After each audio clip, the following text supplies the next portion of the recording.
Boa noite a todos. Sejam sempre muito bem-vindos a esta casa de amor e de paz. Para iniciarmos a nossa reunião, vou fazer a leitura do livro Fonte Viva, do Espírito Emmanuel Francisco Cândido Xavier, o médium. A lição Não Somente. Nem só de pão viverá o homem. Jesus, Mateus, capítulo 4, versículo 4. Não somente agasalho que proteja o corpo, mas também o refúgio de conhecimentos superiores que fortaleçam a alma.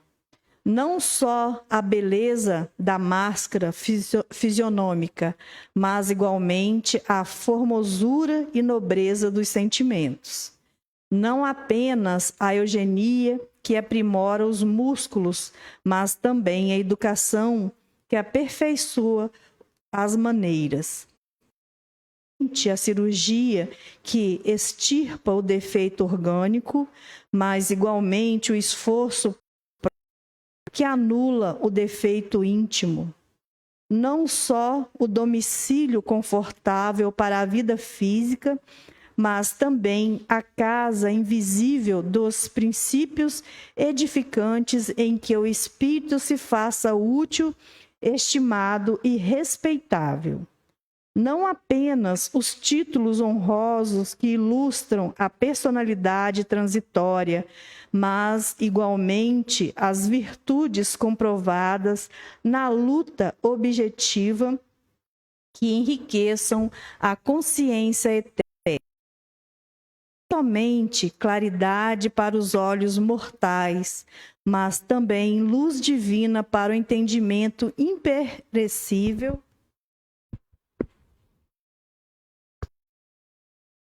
Somente aspecto agradável, mas igualmente a utilidade viva, as flores, mas também frutos. Não somente ensino continuado, mas igualmente não só teoria excelente, mas também prática santificante, não apenas igualmente os outros, disse o mestre, nem só de pão viverá o homem. Apliquemos o sublime do mundo, bom gosto, harmonia e dignidade na vida exterior constituem dever, mas não nos esqueçamos da pureza e da elevação dos recursos sublimes da vida interior com que nos dirigimos para a eternidade. Depois dessa linda leitura, dessa maravilhosa reflexão, vamos então fazer a nossa prece, rogando a Jesus, nosso Mestre Maior, a Deus, nosso Pai, que nos envolvam nas bênçãos de amor e de paz que essa casa nos permite, que tenhamos em nossos corações nesse instante a doçura sempre pregada pelo Mestre Jesus, para absorvermos o conhecimento necessário para a nossa evolução moral e intelectual, que Jesus veio nos trazer há mais de 2000 anos.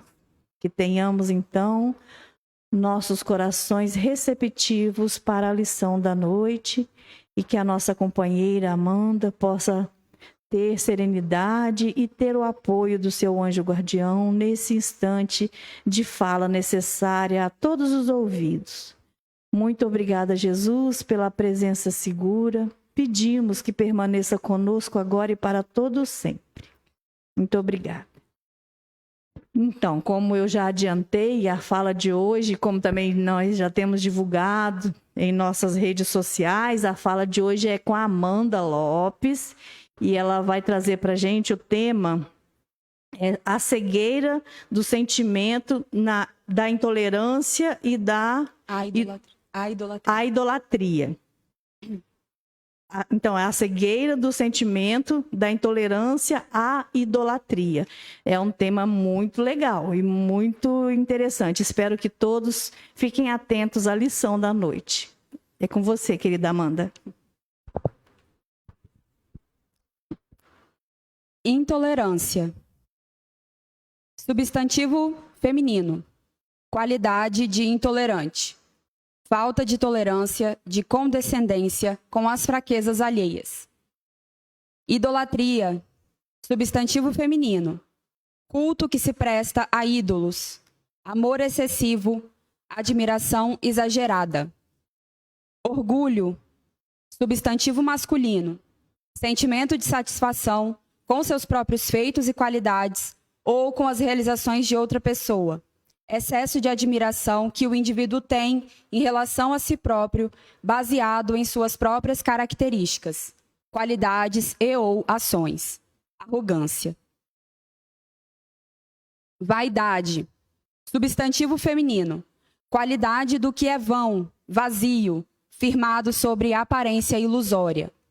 Valorização que se atribui à própria aparência, ou quaisquer outras qualidades físicas ou intelectuais fundamentadas no desejo de que tais qualidades sejam reconhecidas ou admiradas pelos outros. Boa noite a todos.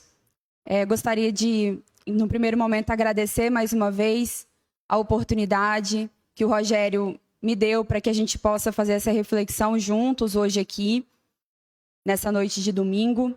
E eu gostaria, antes de começar, de falar o porquê desse tema. Sempre gosto de mencionar no início da reflexão por que eu escolhi falar sobre isso. E é por conta de tantas notícias em diversos campos, não só esse ano, mas nos últimos tempos, que a gente tem visto, né, no campo religioso e também no campo da convivência social, no campo político, de tanta idolatria, de tanta intolerância. Então, o título dessa reflexão dessa noite, ele quis acentuar essas duas posturas que são extremos, mas que a gente consegue perceber na nossa sociedade de forma muito latente e que a gente também consegue perceber muitas vezes em nós mesmos e na nossa forma de agir diante de algumas situações.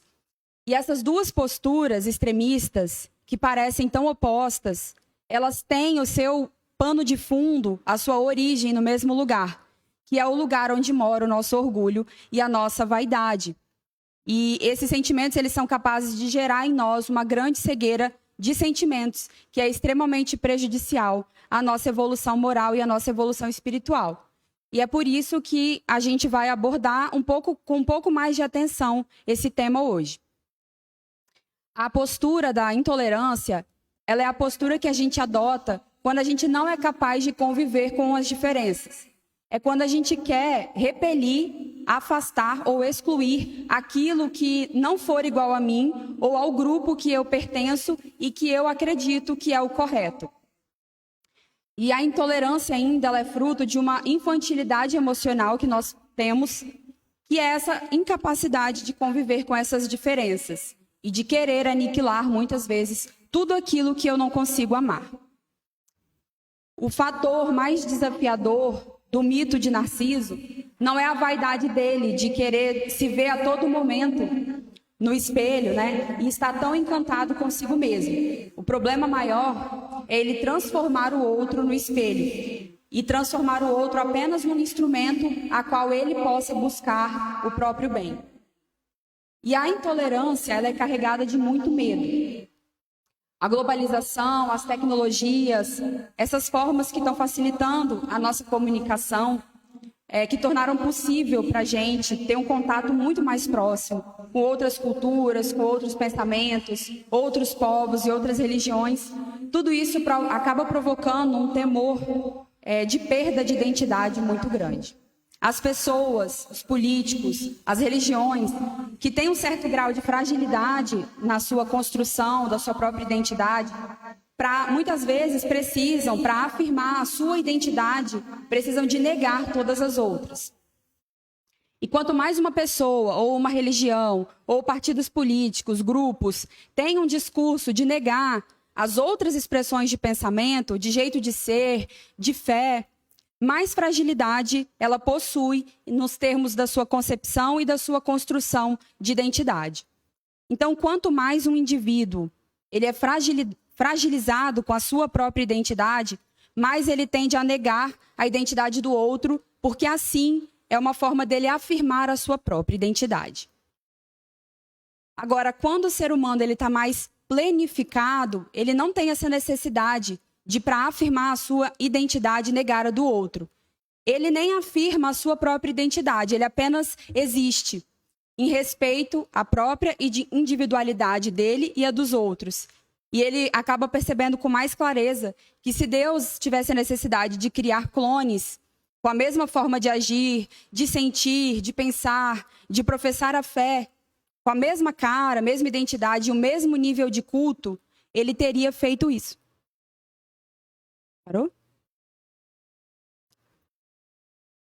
Mas Deus quis a diversidade porque ela nos enriquece. E a globalização do mundo, que coloca cada vez mais pessoas totalmente diferentes em seus vários aspectos, mais próximas umas das outras, acaba gerando esse estresse muito grande e um temor cada vez maior de perda de identidade, o que gera muitas vezes uma atitude radical de intolerância ou de idolatria, que é justamente essa ideia de negação para afirmação. Mas aí, quando Kardec ele pergunta onde está escrita a lei de Deus, e a resposta é completamente disruptiva em relação a tudo o que havia de expressão de fé até aquele momento, né, que direcionava que a lei estava no livro tal, na religião tal, na cultura tal, e os espíritos respondem que a lei de Deus está na nossa consciência. E ainda, quando Kardec questiona se será necessário que professemos o espiritismo e creiamos nas manifestações espíritas para termos assegurada a nossa sorte na vida futura. E os espíritos respondem que se assim fosse, seguir-se-ia que estariam deserdados todos os que não creem ou que não tiveram ensejo de esclarecer-se, o que seria absurdo. Só o bem assegura a sorte futura. Ora, o bem é sempre o bem, qualquer que seja o caminho que a ele conduza. Nós percebemos, então, que o espiritismo é uma doutrina forjada no sentimento de respeito, que não deixa uma margem nenhuma para radicalismos e nem para intolerâncias.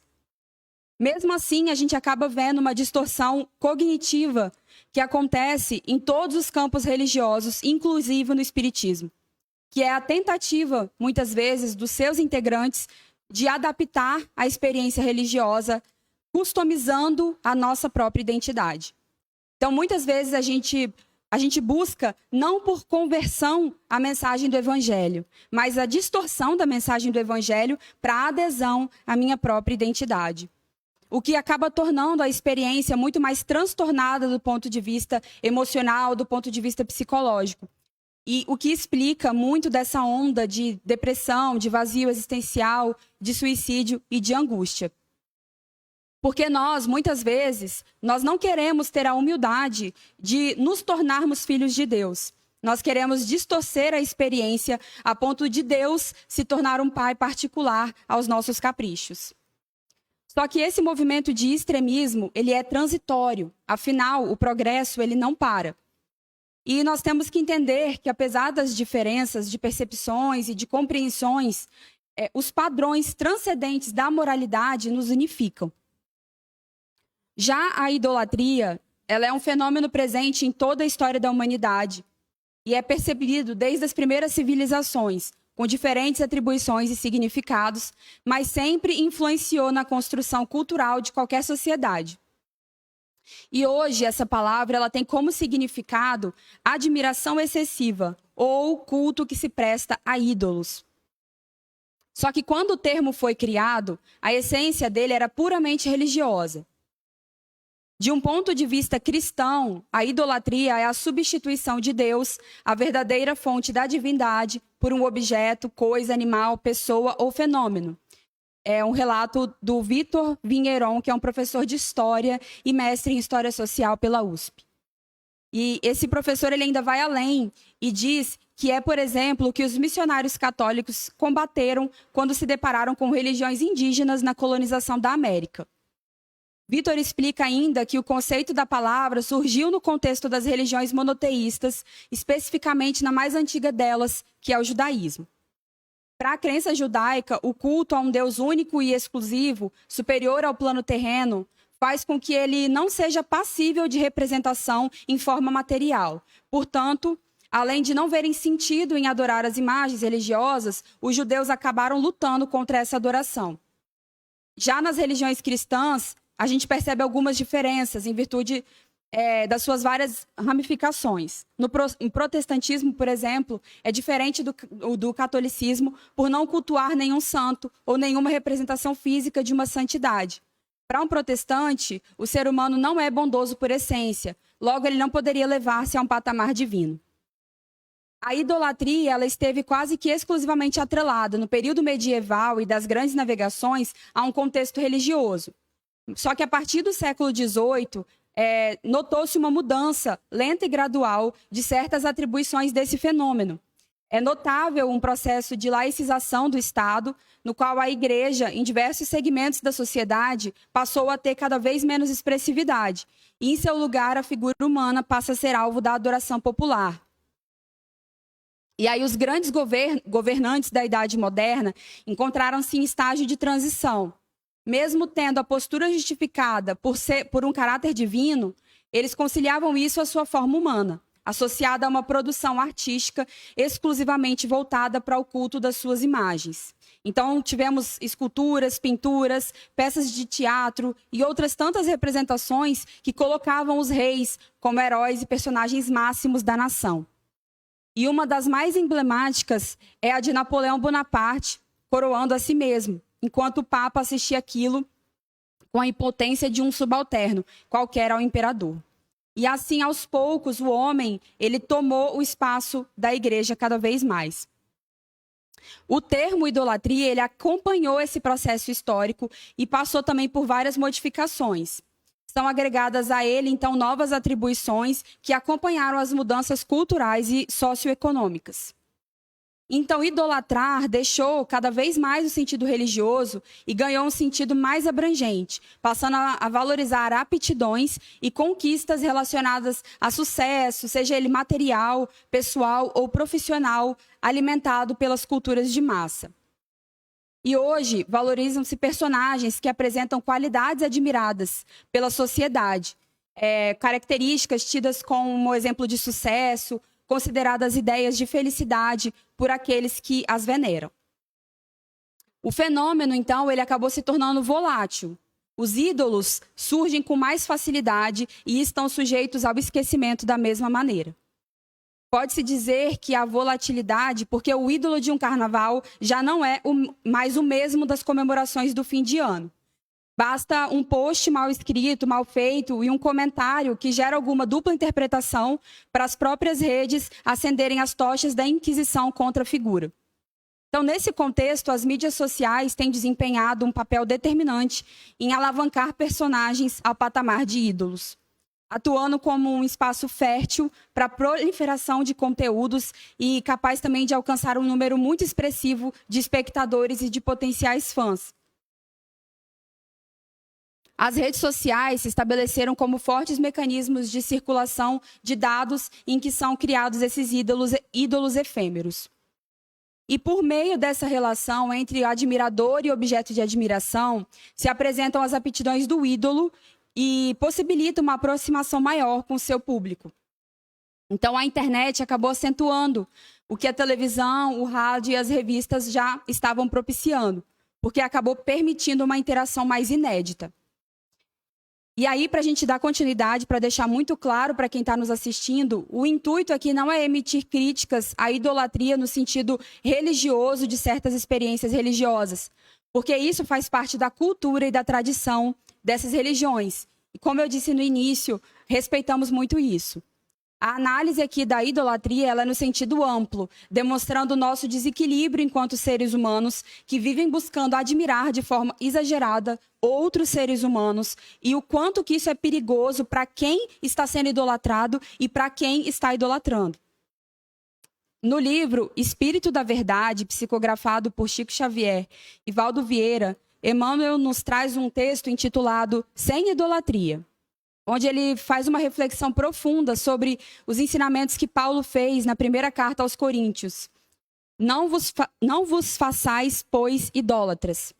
E Emmanuel nos esclarece o seguinte: núcleos religiosos de todos os tempos e mesmo certas práticas estranhas à religião têm usado a idolatria como tradição fundamental para manter sempre viva a chama da fé e o calor do ideal.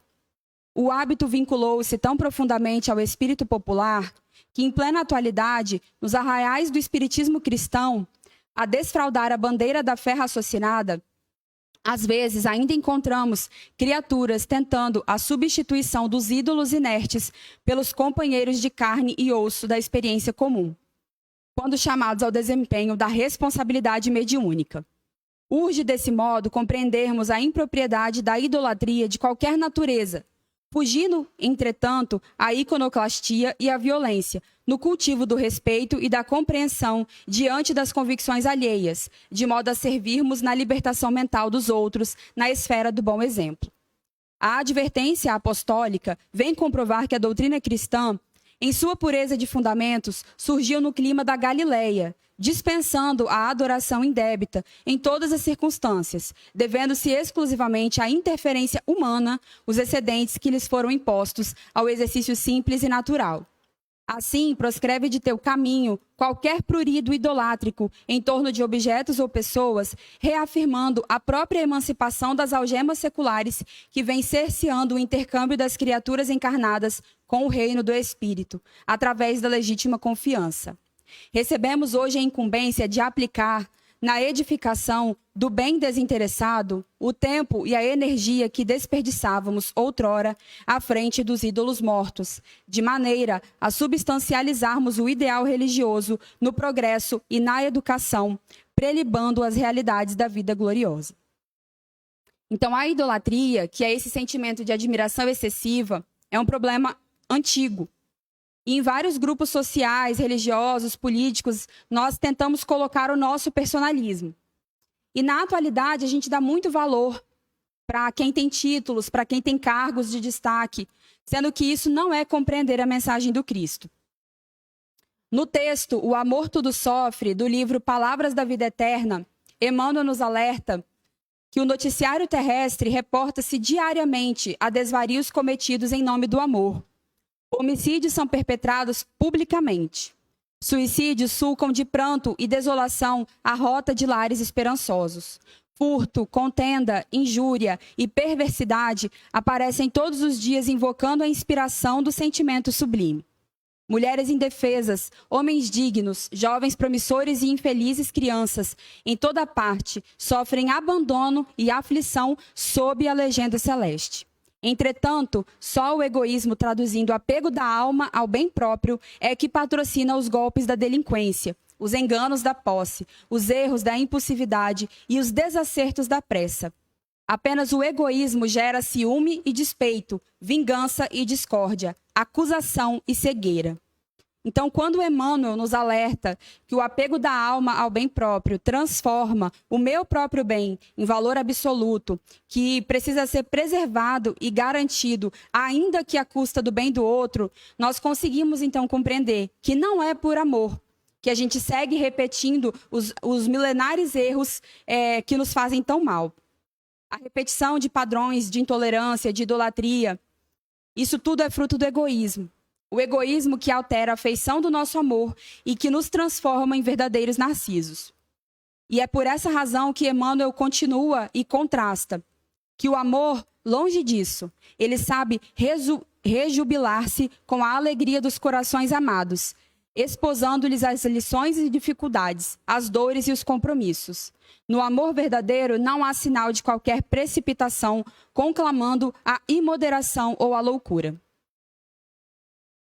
Então, ao mesmo tempo que Deus criou o universo, ele também criou as leis, que vieram para manter o equilíbrio e a harmonia de toda a sua criação.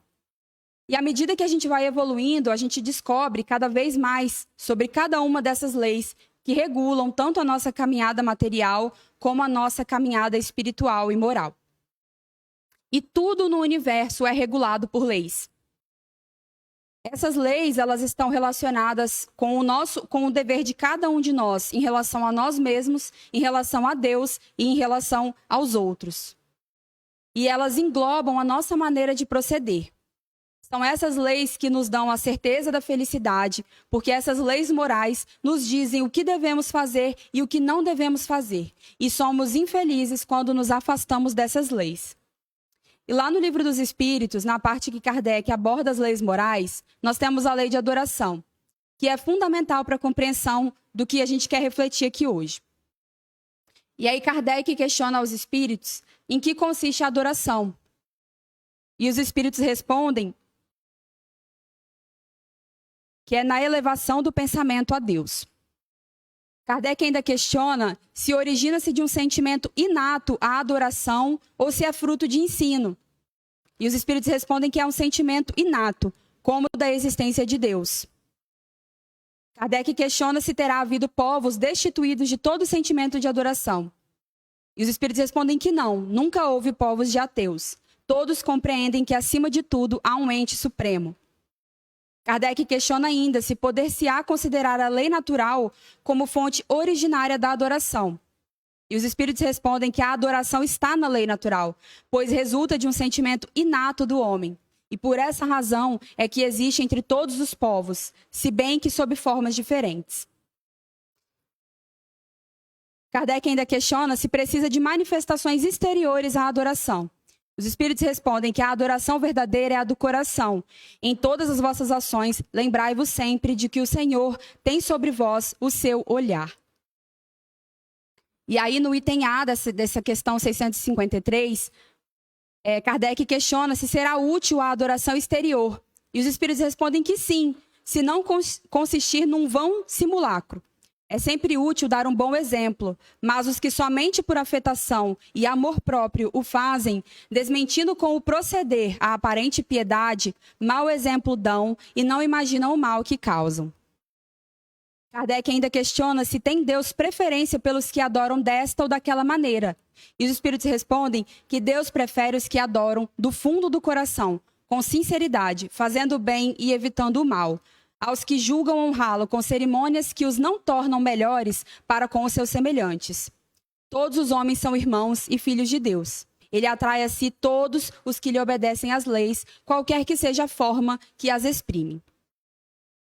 Então a gente percebe que está muito claro para nós essa lei divina sobre adoração. E o equilíbrio que existe nesses ensinamentos. A compreensão do que significa de fato adorar, sem os exageros que nós, na nossa condição humana e ainda imperfeita, muitas vezes nos utilizamos. Mas isso aqui não precisa de ser compreendido apenas no campo religioso, que é também perigoso quando nós vemos pessoas adorando de forma exagerada médiuns, padres, pastores. Isso precisa ser compreendido de forma muito mais ampla nas nossas vidas, quando nós temos a tendência de adorar políticos, famosos, bens materiais, dinheiro e beleza exterior. Como dissemos, a intolerância e a idolatria são dois extremos que nós devemos evitar em todas as situações da nossa vida. São exageros que nos afastam do equilíbrio ensinado pelas leis divinas. E no Evangelho segundo o Espiritismo, no texto "Não se pode servir a Deus e a Mamon", nós somos esclarecidos ainda que se a riqueza é a causa de muitos males, se exacerba tanto as más paixões, se provoca mesmo tantos crimes, não é a ela que devemos inculpar, mas ao homem, que dela abusa, como de todos os dons de Deus. Pelo abuso, ele torna pernicioso o que lhe poderia ser de maior utilidade. É a consequência do estado de inferioridade do mundo terrestre. Se a riqueza somente males houvesse de produzir, Deus não a teria posto na terra. Compete ao homem fazê-la produzir o bem. Se não é um elemento direto de progresso moral, é, sem contestação, poderoso elemento de progresso intelectual. E a gente percebe que os ensinamentos de Jesus, eles são sempre atuais para a nossa vida. No diálogo de Jesus com a samaritana, quando ele fala sobre a água viva, ele está falando sobre a perfeita concepção da divindade, essa conexão com Deus que o ser humano tem tanta sede. E por isso, quando a gente se afasta disso para radicalismos, seja de ausência total ou de admiração excessiva de bens e de pessoas, nós sentimos tanto vazio. No Livro dos Espíritos, Kardec questiona ainda aos espíritos qual o maior obstáculo ao progresso. E os espíritos respondem que é o orgulho e o egoísmo. Os espíritos dizem que eles se referem ao progresso moral, porquanto o intelectual se efetua sempre. À primeira vista, parece mesmo que o progresso intelectual duplica a atividade daqueles vícios, desenvolvendo a ambição e o gosto das riquezas, que, a seu turno, incitam o homem a empreender pesquisas que lhe esclarecem o espírito. Assim é que tudo se prende, no mundo moral como no mundo físico, e que do próprio mal pode nascer o bem. Porém, esse estado de coisas não durará para sempre. Mudará à proporção que o homem compreender melhor que além da que o gozo dos bens terrenos proporciona, uma felicidade existe infinitamente maior e infinitamente mais duradoura. No Prolegômenos do Livro dos Espíritos, nós temos que a vaidade de certos homens, que julgam saber tudo e tudo querem explicar a seu modo, dará nascimento a opiniões dissidentes. Mas todos os que tiverem em vista o grande princípio de Jesus se confundirão num só sentimento, o do amor ao bem, e se unirão por um laço fraterno, que envolverá o mundo inteiro. Estes deixarão de lado as miseráveis questões de palavras para só se ocuparem com o que é essencial. E a doutrina será sempre a mesma, quanto ao fundo, para todos os que receberem comunicações de espíritos superiores. O orgulho e a ambição serão sempre uma barreira erguida entre o homem e Deus. São um véu lançado sobre as claridades celestes, e Deus não pode servir-se do cego para fazer compreensível a luz. Então a gente percebe que o fundo de todos os nossos exageros, os nossos desequilíbrios, quando nós somos intolerantes e quando nós admiramos excessivamente pessoas e coisas, é sempre o nosso orgulho e a nossa vaidade. Essas são as nossas verdadeiras cegueiras que dificultam e muito o nosso progresso moral. No Evangelho segundo o Espiritismo, no texto Bem-aventurados os pobres de espírito, tem uma parte que fala sobre o orgulho e a humildade, que nos ensina o seguinte: quando Moisés subiu ao Monte Sinai para receber os mandamentos de Deus, o povo de Israel, entregue a si mesmo, abandonou o Deus verdadeiro.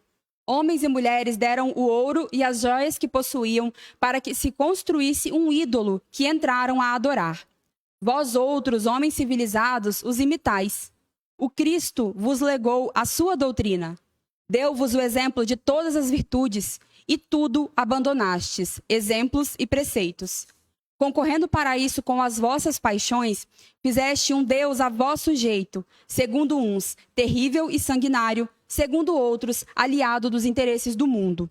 O Deus que fabricastes é ainda o bezerro de ouro que cada um adapta aos seus gostos e às suas ideias. Despertai, meus irmãos, meus amigos, que a voz dos Espíritos ecoe nos vossos corações. Sede generosos e caridosos, sem ostentação. Isso é, fazei o bem com humildade. Que cada um proceda pouco a pouco à demolição dos altares que todos ergueram ao orgulho. Numa palavra, sede verdadeiros cristãos e tereis o reino da verdade. Não continueis a duvidar da bondade de Deus, quando dela vos dá ele tantas provas. E aí no Livro dos Médiuns, na orientação sobre a importância e a influência moral do médium, no item 228, nós temos o seguinte: que todas as imperfeições morais são outras tantas portas abertas ao acesso dos maus espíritos. A que, porém, eles exploram com mais habilidade é o orgulho, porque é que a criatura menos confessa a si mesma. O orgulho tem perdido muitos médiuns dotados das mais belas faculdades, e que, se não for essa imperfeição, teriam podido tornar-se instrumentos notáveis e muito úteis. Ao passo que, presas de espíritos mentirosos, suas faculdades, depois de se haverem pervertido, aniquilaram-se, e mais de um se viu humilhado por amaríssimas decepções. Devemos também convir em que, muitas vezes, o orgulho é despertado no médium pelos que o cercam. Se ele tem faculdades um pouco transcendentes, é procurado e gabado, e entra a julgar-se indispensável. Logo, toma ares de importância e desdém, quando presta a alguém o seu concurso. Mais de uma vez tivemos motivo de deplorar elogios que dispensamos a alguns médiuns com o intuito de os animar. Então, mais uma vez aqui, nós somos orientados sobre os perigos de seguirmos pelo caminho dessa cegueira que o orgulho e a vaidade nos conduz. Quantas vezes a gente prejudica nós mesmos com esses sentimentos e quantas vezes, por idolatrarmos pessoas, nós acabamos prejudicando a própria pessoa. Nós ajudamos que ela se desvie do caminho. Então, quanto mais nós idolatramos pessoas e esquecemos de buscar por nós mesmos o nosso progresso moral, mais nós fugimos do nosso propósito enquanto criaturas divinas. As pessoas que estão à frente de instituições religiosas, de grupos sociais, de lideranças políticas, seja qual for a posição de destaque, elas devem ser vistas com as limitações que elas têm e que nós também temos. Nós não devemos depositar em ninguém as respostas para as nossas angústias, as respostas para as nossas dúvidas e nem a nossa salvação. Isso deve ser uma busca interior, uma aproximação nossa com nós mesmos e com a nossa essência divina. Nós temos essa necessidade, que já foi explanada nos espíritos, essa necessidade da gente se associar a seres superiores, ela inata a nossa condição. E nós podemos fazer isso de forma equilibrada e em harmonia com essas leis divinas.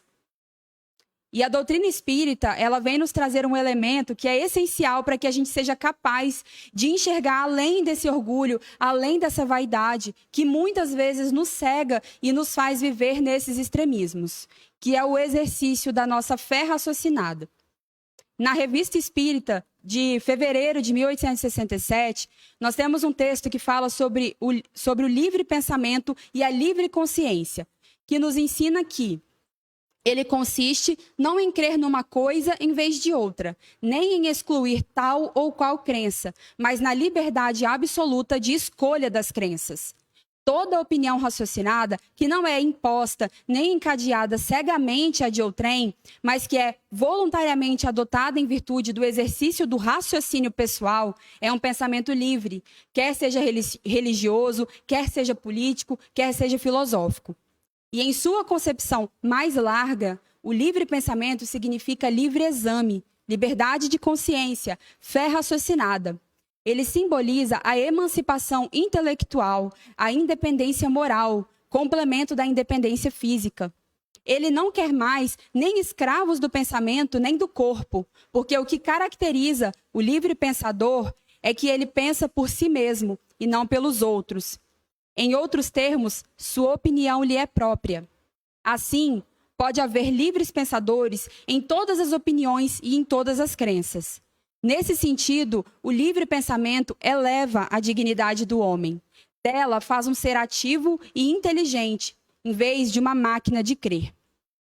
E ainda, na Revista Espírita de outubro de 1866, em um texto que fala sobre a regeneração da humanidade, nós somos informados que a humanidade ela chegou em um dos seus períodos de transformação e a Terra vai elevar-se na hierarquia dos mundos. Não é, pois, o fim do mundo material que se prepara, mas o fim do mundo moral. É o velho mundo, o mundo dos preconceitos, do egoísmo, do orgulho, do fanatismo que se esboroa. Cada dia leva consigo alguns fragmentos. Tudo acabará para ele com a geração que se vai e a geração nova erguerá o novo edifício que as gerações seguintes consolidarão e completarão. A época atual é de transição. Confundem-se os elementos das duas gerações. Colocados em ponto intermediário, vós assistis à partida de uma e à chegada da outra. E cada um já está marcado no mundo pelos caracteres que lhe são próprios. as duas gerações que sucedem, uma à outra, têm ideias e pontos de vista diametralmente opostos, pela natureza das disposições morais, mas, sobretudo, das disposições intuitivas e inatas. É fácil distinguir a qual das duas pertence cada indivíduo. A nova geração, que deve estabelecer a era de progresso moral, distingue-se por uma inteligência e uma razão geralmente precoces, aliadas ao sentimento inato do bem. Um dos caracteres distintivos da nova geração será a fé inata, não a fé exclusiva e cega, que divide os homens, mas a fé raciocinada, que esclarece e fortalece, que os une e os confunde num comum sentimento de amor a Deus e ao próximo. Com a geração que se extingue, desaparecerão os últimos vestígios da incredulidade e do fanatismo, igualmente contrários ao progresso moral e social. Mas daqui até lá, quantas lutas terá ainda que sustentar contra os seus dois maiores inimigos, a incredulidade e o fanatismo? Que coisa bizarra se dão as mãos para abatê-lo.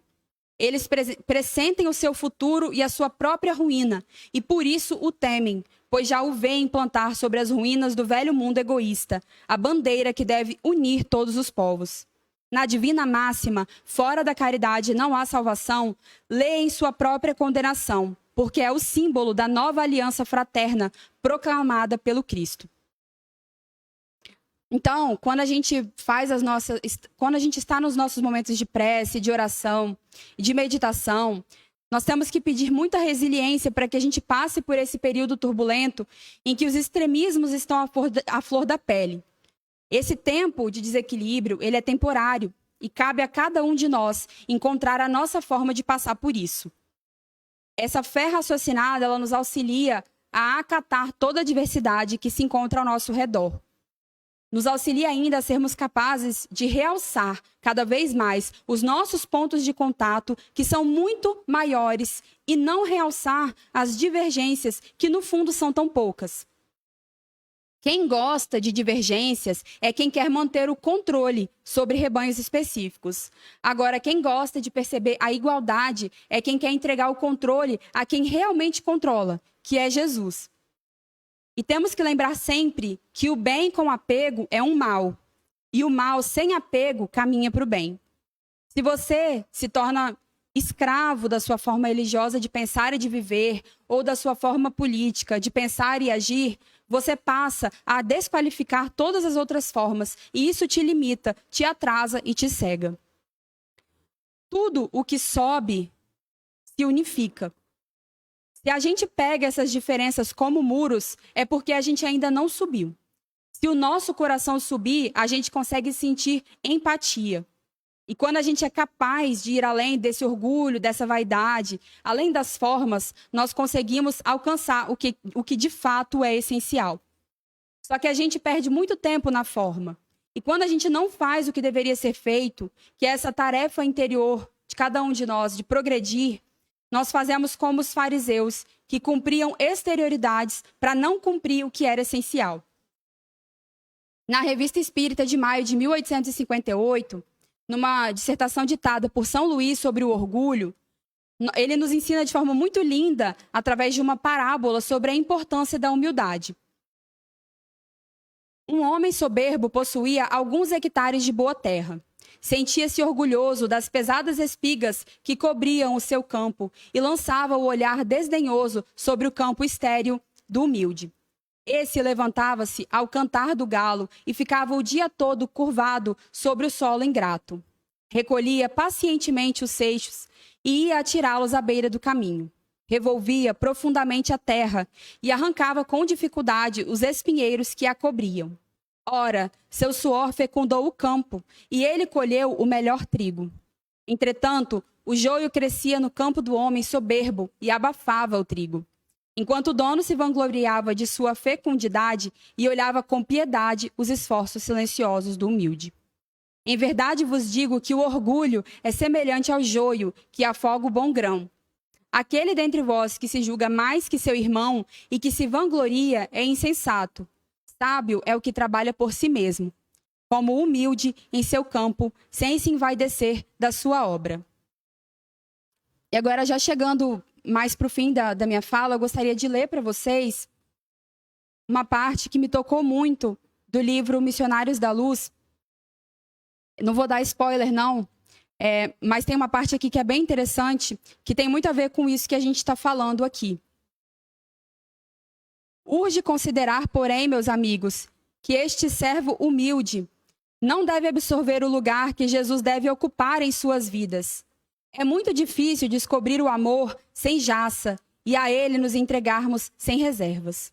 E porque essa dificuldade é flagrante em todos os caminhos de nossa evolução, quase sempre incidimos no velho erro da idolatria.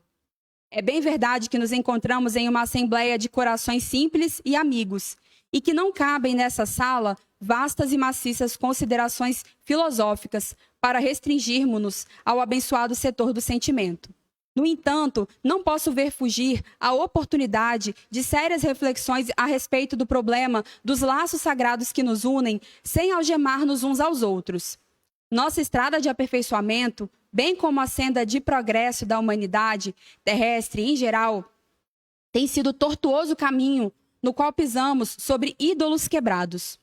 Sucedem-se nossas reencarnações e as civilizações repetem o curso em longas espirais de recapitulação, porque temos sido invigilantes quanto aos caminhos retos. Temos criado muitos deuses à parte, continuou o instrutor comovido, para destruí-los, muita vez em profundo desespero do coração, quando a realidade nos dilata a visão ante o horizonte infinito da vida. Na procura do conforto individual, em face de problemas graves de nossa vida, raramente encontramos a solução, e sim a fuga, da qual nos valemos com todas as forças de que somos capazes, para adiar indefinidamente a ação imprescindível da corrigenda ou do resgate. Virá, porém, o dia da restauração, da verdade, o momento de nosso testemunho pessoal. O orientador consciencioso de sua tarefa não pode fugir aos imperativos da evolução de seus tutelados. De quando em quando é necessário deixar o discípulo entregue a si mesmo, ainda que as mais belas notas de carinho nos sugiram o contrário. Junto do instrutor, o aprendiz quase sempre apenas observa. À distância, porém, experimenta e age, vivendo o que aprendeu. É indispensável desenvolver os valores ilimitados inerentes a cada um de nós, guardados como divina herança no potencial de nosso mundo íntimo. A proteção inconsciente, que subtrai o protegido ao clima de realização que lhe é próprio, elimina os germes do progresso, da elevação, do resgate individual. Estabelecer a dependência dessa ordem é criar o cativeiro do espírito, que anula nossa capacidade de improvisação e estimula os vícios do pensamento. Fujamos ao condenável sistema de adoração recíproca, em que a falsa ternura opera a cegueira do sentimento. Respeitemo-nos mutuamente na qualidade de irmãos, congregados para a mesma obra do bem e da verdade, mas combatamos a idolatria. Bem-queiramo-nos uns aos outros, como Jesus nos amou. Todavia, cooperemos contra a insuflação do exclusivismo destruidor. Somos depositários de grandes lições da vida superior. Pô-las em prática, estendendo as mãos amigas aos nossos semelhantes, é o nosso objetivo fundamental. Que a gente possa trabalhar cada vez mais a nossa humildade, para que nós sejamos como o sábio que se esforçou no seu trabalho próprio, que não se envaideceu da sua colheita e mesmo assim não deixou de colher. Porque nós sabemos que a lei ela é sempre de amor e que quando nós plantamos o bem, a gente colhe o bem. Que a gente possa cada vez mais plantar o bem, nos livrar dessas chagas do orgulho, da vaidade, do egoísmo, que cegam os nossos sentimentos e que a gente possa respeitar cada vez mais a busca individual de cada um. Que a gente possa focar em construir pontes e não mais muros. E que a gente possa ser essa nova geração que unifica e não que exclui. Obrigada mais uma vez a todos que nos acompanharam e que todos tenham um excelente fim de domingo, um excelente feriado e um bom início de semana. Boa noite. Obrigada, Amanda, pela linda e sempre necessária reflexão, pelas pontuações muito necessárias na nossa caminhada evolutiva aqui na Terra. E a gente quer agradecer, né, pela sua presença. Que bom que vocês todos puderam receber tanta fala necessária. E hoje também a gente quer agradecer as pessoas que contribuíram com as nossas cestas básicas, que nós continuamos fazendo a arrecadação de alimentos. E graças a Deus as pessoas continuam contribuindo, e na última sexta-feira nós fizemos, né, as doações, e graças a Deus tudo corre muito bem com a participação de vocês. Muito obrigada. E domingo que vem nós teremos a palestra Jogos de Ilusão com a Maria Mendes e o Grupo Dom. É imperdível, como hoje também foi.